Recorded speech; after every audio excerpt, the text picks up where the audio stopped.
नमस्कार, मैं ज्योतिषाचार्य Anupama Agarwal KP workshop में आपका स्वागत है। हमारी पिछली कक्षाओं में हमने 27 नक्षत्रों के बारे में स्टडी किया और फिर कस्प कुंडली बनाना सीखा, उप नक्षत्र स्वामी निकाला, उप नक्षत्र स्वामी निकालना सीखा। उसके बाद हमने सिग्निफिकेटर्स ऑफ 12th भाव, 12 भावों के सिग्निफिकेटर्स यानी कार्यश ग्रह निकाला। फिर हमने स्टडी किया सभी ग्रहों के सिग्निफिकेटर्स भाव, सभी 9 प्लैनेट्स यानी 9 ग्रहों के कार्यश भाव कौन कौन से बनते हैं, ये स्टडी किया। और हमारी कक्षा को कंटिन्यू करते हुए हमारी आज की कक्षा का विषय है रूलिंग प्लैनेट्स।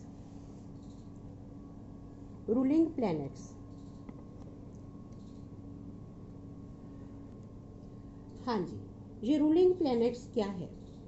रूलिंग प्लैनेट्स का अर्थ है तत्कालीन कार्यश ग्रह। तत्कालीन अर्थात उस समय, अर्थात प्रश्न समय में प्रभाव रखने वाले ग्रह। प्रश्न समय पर कौन से ग्रह का प्रभाव है, यह जानना ही प्रश्न समय के रूलिंग प्लैनेट्स जानना है। हर समय पर कुछ विशिष्ट ग्रहों का प्रभाव होता है। स्वर्गीय के.एस. कृष्णमूर्ति जी ने कई सालों तक अभ्यास किया और रूलिंग प्लैनेट्स पर संशोधन किया। कई सालों के अनुभव के बाद उन्होंने यह सिद्धांत बताया कि प्रश्न समय जो ग्रहों का संबंध उस प्रश्न के उत्तर समय अथवा प्रश्नांकित घटना घटते समय कार्यान्वित होता है। उनके अनुसार नीचे दिए हुए ग्रह रूलिंग प्लैनेट के रूप में कार्य करते हैं। रूलिंग कृष्णमूर्ति पद्धति के अनुसार रूलिंग प्लैनेट्स जो हैं वो कौन कौन से ग्रह होते हैं। सबसे पहले नंबर पर आता है प्रश्न के समय। प्रश्न के समय प्रश्न स्थल पर उदित लगन का स्वामी। फर्स्ट नंबर पर प्रश्न के समय प्रश्न स्थल पर उदित लगन का जो स्वामी ग्रह होता है वह रूलिंग प्लैनेट्स में लिखते हैं।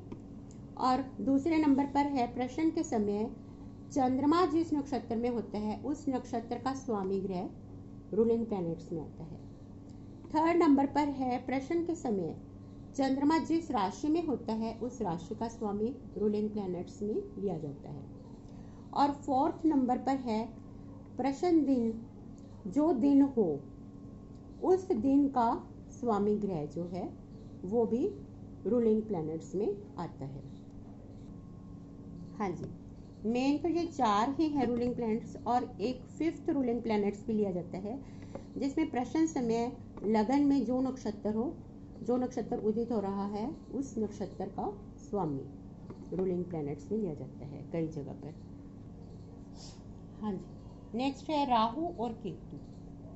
प्रश्न समय राहु जिस राशि में हो उस राशि का स्वामी, राहु जिस राशि में हो उस राशि का स्वामी किसी भी प्रकार से अगर रूलिंग प्लैनेट हो तो उस ग्रह के साथ राहु भी रूलिंग प्लैनेट बनेगा। इसी प्रकार केतु जिस राशि में हो उस राशि का स्वामी किसी भी प्रकार रूलिंग प्लैनेट में हो तो उस ग्रह के साथ केतु का भी समावेश होगा। राहु और केतु हमेशा वक्री होते हैं अतः उन्हें मार्गी ही माना जाएगा।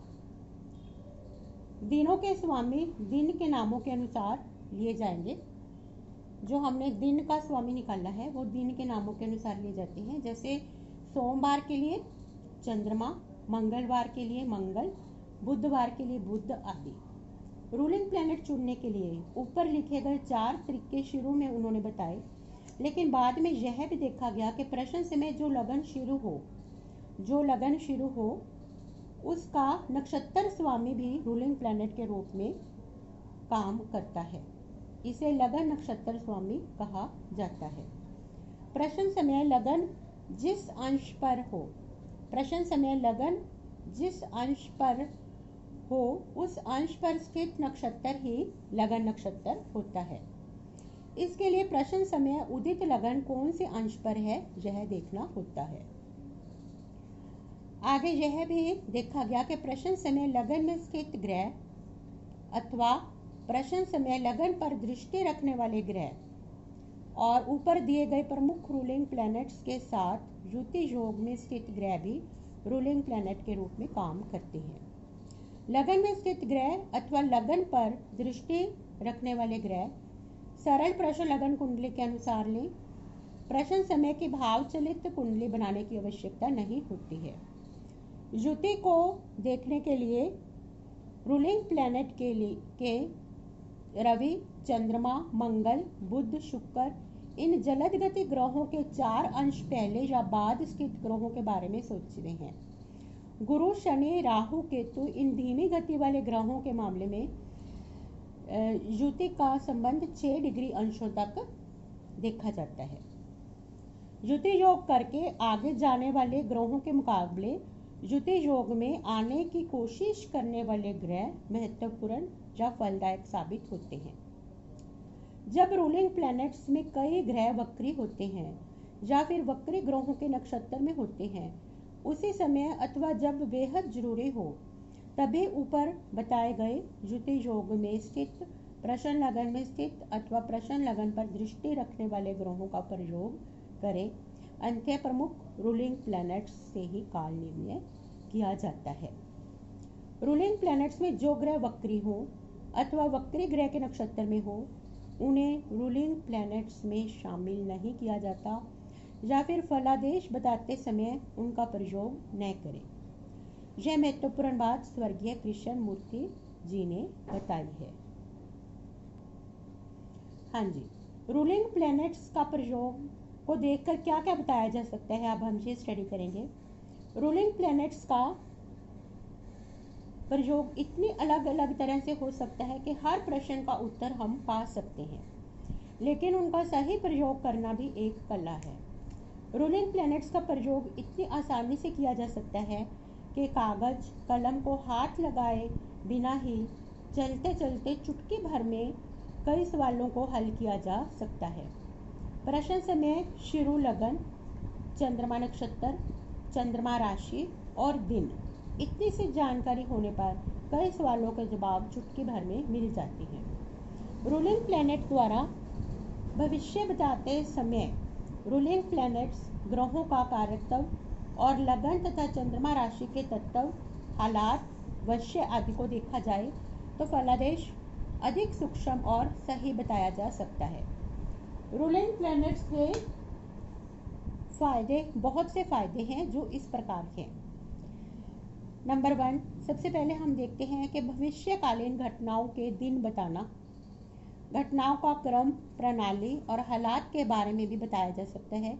इसके लिए ग्रह राशि के कारकत्व को देखा जाता है। अनिश्चित जन्म समय मिनटों और सेकंड तक शुद्ध हो सकता है। एंड 4 नंबर है, कोई भी भाव अथवा ग्रह राशि संधि पर, नक्षत्र संधि पर अथवा उप नक्षत्रों की संधि पर हो तो सही राशि, नक्षत्र या उप नक्षत्र बताया जा सकता है। नेक्स्ट है दशा, अंतरदशा अथवा विदशा समाप्ति का अथवा शुरू होने का सही दिन बताया जा सकता है। भाव संधि पर स्थित ग्रह असल में कौन से भावों में है, इसकी खोज की जा सकती है। नेक्स्ट है, कोई घटना निश्चित रूप से कौन सी दशा, अंतरदशा, विदशा में होगी, यह बताया जा सकता है। इतना ही नहीं बल्कि कौन सी राशि नक्षत्र के गोचर ग्रहों के भ्रमण को चुना जाए, यह भी बताया जा सकता है। नेक्स्ट है, कृष्ण मूर्ति प्रणाली के 1 से 249 नंबर की सहायता से रूलिंग प्लैनेट्स के मेल जोल से सही पर्याय चुना जा सकता है। एंड नेक्स्ट पॉइंट है, रूलिंग प्लैनेट ग्रह अथवा राशि क्रमांक से उसका संख्या शास्त्रीय प्रभाव भी पाया जा सकता है। इस प्रकार के कई फायदे हैं, लेकिन अब भी इससे अधिक खोज की जरूरत है और रूलिंग प्लैनेट्स के अलग अलग तरीके से प्रयोग करें और अपने संशोधन को बढ़ाते जाएं। यही हमारी आशा है।